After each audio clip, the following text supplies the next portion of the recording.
hablar del grado en estudios de Asia Oriental en Sevilla y Málaga. Hay otros tantos en España y evidentemente en el mundo, pero vamos a hablar de los que nosotros conocemos para hablaros un poco también de nuestra experiencia. Este tema surgió a partir de que en Instagram compartimos como una serie de datos sobre nosotras en los que también incluíamos que estábamos graduadas en Asia Oriental. Como nos empezaron a llegar muchísimas preguntas, decidimos ya hablar un poco más de ello, aunque ya lo hicimos en un Q&A creo anteriormente o alguna vez en Instagram, pero no ciertamente en profundidad o dando nuestra opinión personal o los pros y contras de este grado. Así que hoy vamos a hablar de este grado, en qué consiste, pros y contras y si lo recomendamos. Si acabas de llegar al canal no olvides suscribirte, darle a la campanita para no perderte ninguno de nuestros vídeos y también seguirnos en Instagram, que es donde empiezan muchos de los debates o los temas de los que terminamos hablando en YouTube. Ahora sí, comencemos. Primero de todo debo aclarar que yo soy de la primera promoción, tanto Gloria como yo lo hemos estudiado, pero Gloria empezó un poco más tarde porque se cambió de grado, pero yo sí fui de las pioneras básicamente en el grado, en mi caso en Sevilla. Así que obviamente muchas cosas han ido cambiando, pero tengo la suerte de tener varios amigos en diferentes cursos, así que he ido viendo un poquito también el proceso del grado, tanto en Sevilla como en Málaga. Muchos de los que habéis entrado a este vídeo seguramente ya conocéis de qué va este grado, pero para que no lo sepáis, básicamente es una especialización en estudios asiáticos, en estudios más concretos sobre China, Japón y Corea. En este grado hay asignaturas de todo tipo, desde economía, historia, filosofía, pensamiento, religiones, hay de todo y obviamente también los idiomas en sí. Pero obviamente hay diferencias entre Sevilla y Málaga porque es una carrera en conjunto, pero tienen diferentes menciones. Es algo que nos habéis preguntado bastante. La principal diferencia es que en Málaga está la mención Corea y en Sevilla está la mención China y Japón. Esto mayormente se refiere a que los idiomas que vais a estudiar, tanto en Sevilla como en Málaga, son los de la mención correspondiente. Por lo tanto, así de primera, si solo os interesa estudiar Corea o coreano, estudiaréis en Málaga, y si solo os interesa Japón y China, lo haríais en Sevilla. Pero la realidad es que hay más similitudes que diferencias entre las menciones, y es que todas las asignaturas en realidad son las mismas hasta cuarto, que en cuarto ya se diversifica un poquito y en la optativa se va a notar más la diferencia de la mención. Sí sé por amigos que en Málaga sí se centra más solo en Corea, es decir, que no se habla tanto de China o de Japón, pero sí en Sevilla, al menos cuando yo estaba estudiando, se estudiaban todos los países de Asia Oriental, es decir, que estaban incluidos especialmente China, Japón y Corea, que eran como los protagonistas. Entonces quizás en la mención de Málaga es un poquito más concreto el estudio y en Sevilla un poquito más general. Volvemos a los idiomas, que nos habéis preguntado muchísimo sobre eso en cuanto a cuál elegir, qué es mejor. Si volvemos a lo que he dicho, en Málaga solo se estudiaría coreano y en Sevilla solo chino y japonés. Nos habéis preguntado mucho si se empieza a los idiomas desde cero y sí, debo decir que literal desde el alfabeto, desde las primeras palabritas, todo de cero. Así que si por ejemplo entráis ya sabiendo uno de los idiomas, por ejemplo en mi caso yo ya sabía japonés antes de entrar, simplemente no sé, las primeras clases o los primeros años son más fáciles para vosotros y luego ya supongo que el nivel pues ya irá como siendo el mismo que tenéis, pero sí, todo el mundo empieza desde cero, no hay como diferentes niveles. También os habéis preguntado mucho si podéis escoger diferentes idiomas y en Málaga no, pero en Sevilla sí podéis hacer ambas menciones. Podéis hacer la mención China y Japón a la vez, o simplemente empezar con ambos idiomas y luego ir dejando alguno o especializando, mejor dicho, en uno de los dos. Por ejemplo, en mi caso yo empecé con ambos idiomas, pero luego me especialicé más en japonés y Gloria fue totalmente al contrario, ella empezó también con ambos, pero luego se especializó en chino. Y diréis, ¿dónde entra entonces el coreano en vuestra vida? Bien, en nuestro caso en Sevilla hay una academia de idiomas en la cual había una profesora nativa de coreano, entonces nosotras estábamos por las mañanas en la universidad estudiando chino y japonés y luego por la tarde coreano. Lo cierto es que como estábamos estudiando bastantes días a la semana y estábamos como muy activas en el idioma porque nos gustaba, sabíamos perfectamente, según amigos de Málaga, que íbamos muchas veces más adelantados que en la misma universidad. Pero esto no es algo que solo ocurra con el coreano en Málaga, sino que en Sevilla mismo no está al mismo nivel el japonés y el chino. El japonés está mucho más atrasado en nivel que el chino, por ejemplo, que sí sabe la gente con mucho más nivel. Entonces yo también creo que esto tiene que ver con el profesorado, con la forma en la que se imparte la asignatura, no lo sé. Pero es verdad que sí se nota que en los tres idiomas en general no hay el mismo nivel, o al menos la gente no sale con el mismo nivel, a menos que tenga clases particulares o estudios extras. Entonces, poneros en el supuesto en el que queréis estudiar los tres idiomas, como pasó con Gloria y conmigo, podéis hacerlo perfectamente, solo que ya sabéis que en Sevilla tendréis que estudiar coreano aparte y en Málaga tendréis que estudiar, si queréis, japonés y chino también en alguna academia. En mi opinión, si no tenéis muy claro qué idioma queréis estudiar o cuál es vuestra especialización, a qué os queréis dedicar,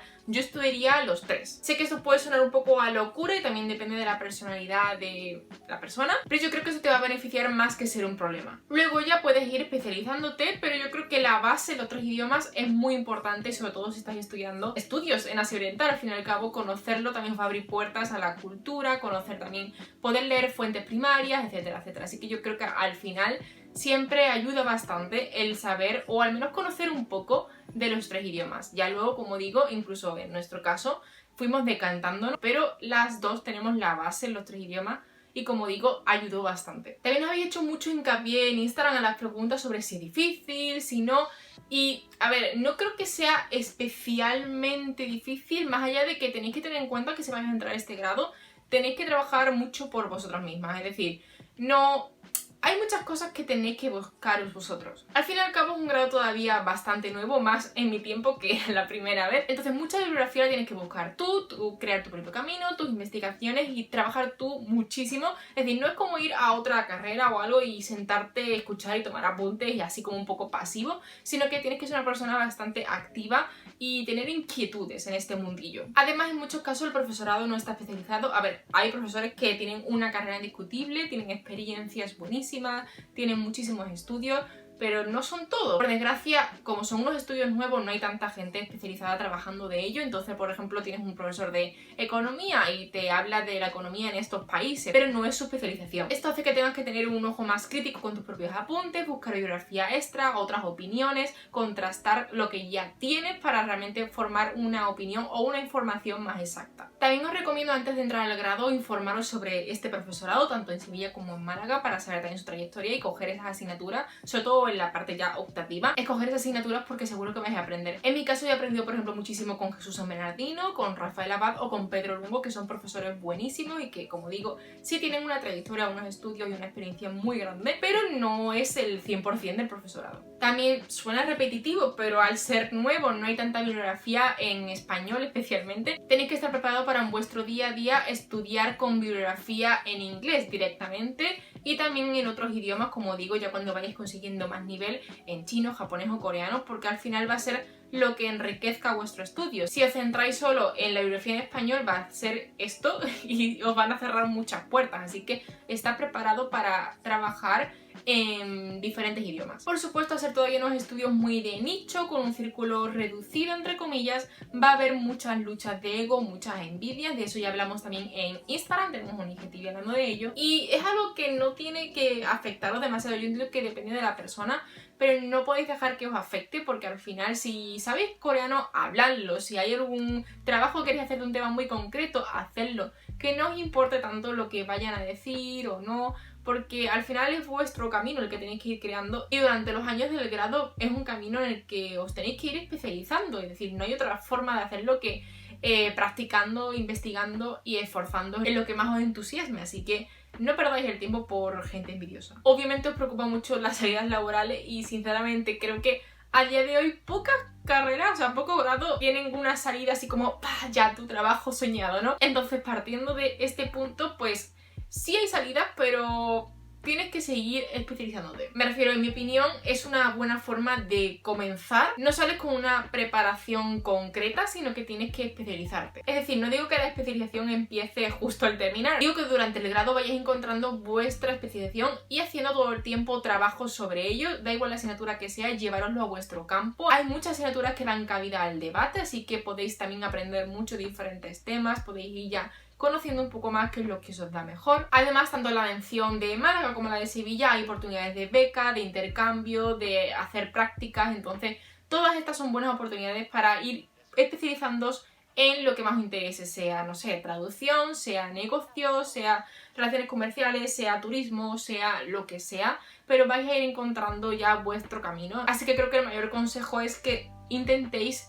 lo antes posible encontrar qué es lo vuestro, qué es lo que más interesa para centraros en ello y no salir como que he hecho con mis 4 años, sino que sea algo como un poquito más concreto. Entonces me decíais también que si es necesario estudiar luego un máster o al revés, que si no habéis estudiado el grado podéis hacer un máster especializado y en ambos casos sí. Yo creo que después del grado es necesario o al menos importante, en mi opinión, tener un estudio un poquito más concreto. Más que nada porque si habéis hecho el trabajo que he dicho durante el grado de especializados, vais a necesitar como una herramienta final para ya poder centraros más en este campo. Y a la inversa, si venís, no sé, por ejemplo, de estudiar, no sé, psicología y de repente queréis meteros en un estudio de coreano, no habría ningún problema. Simplemente quizás no tendríais la preparación extra que se da en el grado de estudios orientales, no sé, todo lo que es un acercamiento ya a estos países, pero es verdad que en muchos máster también hay como un apartado de un poquito así más corto de estas asignaturas, así que igual podréis tener también esta formación y no ir como detrás de vuestros compañeros. Pero sí recomendaría que si no tenéis ninguna preparación previa, intentéis leer bastante, estar siempre como actualizados y estar todo el tiempo como informándoos. También habéis dicho que si venís, por ejemplo, de otro grado, estaría bien hacer también este, y en realidad sí tenemos muchos compañeros que venían ya de otro grado o incluso que después de Asia Oriental han hecho otro grado, y en realidad es como lo del máster, es especializaros en algo. Por ejemplo, si tú vienes, no sé, de estudiar arquitectura y de repente estudias Asia Oriental, pues quizás puedes ya ponerte a trabajar en algo de arquitectura más centrada en Asia Oriental, no sé, estoy inventando. Pero me refiero a que en realidad tendréis como mucho más conocimientos y no me parece mal si al final es el camino que queréis escoger. Retomando un poco las salidas laborales con esto de máster o estudios extras y tal, muchos de nuestros compañeros que han conseguido trabajo, sea en China, Japón o Corea, ha sido también porque tenían diferentes estudios anteriores al grado, o han estudiado máster extras, o también evidentemente pues por contacto, por haber estado ya en alguno de estos países. Hay muchas experiencias diferentes, pero sí es verdad que la mayoría de estos casos cumplen con estos puntos que estoy diciendo. En definitiva, a mí me gustó mucho estudiar este grado porque me permitió posicionar mi mente en otro lugar totalmente diferente al que tenía cuando había estudiado en bachillerato o en secundaria. Era como otra forma de ver el mundo y partir de otra realidad en la que podía comprender de cerca otras culturas, otros pensamientos, otra forma de actuar, otra forma, no sé, otra historia, muchas cosas diferentes que creo que me han ayudado cuando he querido trabajar con personas de estos países. Pero quizás de lo que más me arrepiento es de no haber sabido desde el primer año, que es lo que más me interesaba, que lo fui encontrando poco a poco, porque mi experiencia habría sido mucho más enriquecedora, había explotado mucho más, a pesar de que hice muchos trabajos ya especializados, muchas investigaciones en patrimonio cultural, con lo que me interesaba, turismo, marca país, como un poco más ese ámbito, que ya luego machaqué más con el máster. Pero en general yo recomendaría este grado bajo los puntos que he ido diciendo, de básicamente mucho trabajo personal, intentar especializaros lo máximo posible, y que son unos estudios que no terminan cuando terminas el grado, sino que tienes que seguir estudiando, actualizándote y siempre estar como ahí en ese mundo. Así que espero haberos esclarecido un poco más de información sobre este grado, haberos dado consejos que os sean útiles si estabais pensando en entrar en estos estudios o no lo tenéis muy claro, o al final depende de la persona, no es como un grado mágico que todo el mundo le venga bien, aunque os guste Corea o Japón o China. No tiene por qué ser necesario estudiar este grado para trabajar en estos países. En realidad podéis, como he dicho antes, por ejemplo, estudiar arquitectura y de repente, sin ninguna preparación previa, llegar a trabajar en Corea, por poner un ejemplo. Así que esto sería todo por el vídeo de hoy. Espero que os haya gustado, que os haya sido útil. Si es así, dejadnos un super like, suscribiros si no lo habéis hecho y nos vemos en el próximo vídeo. ¡Bye!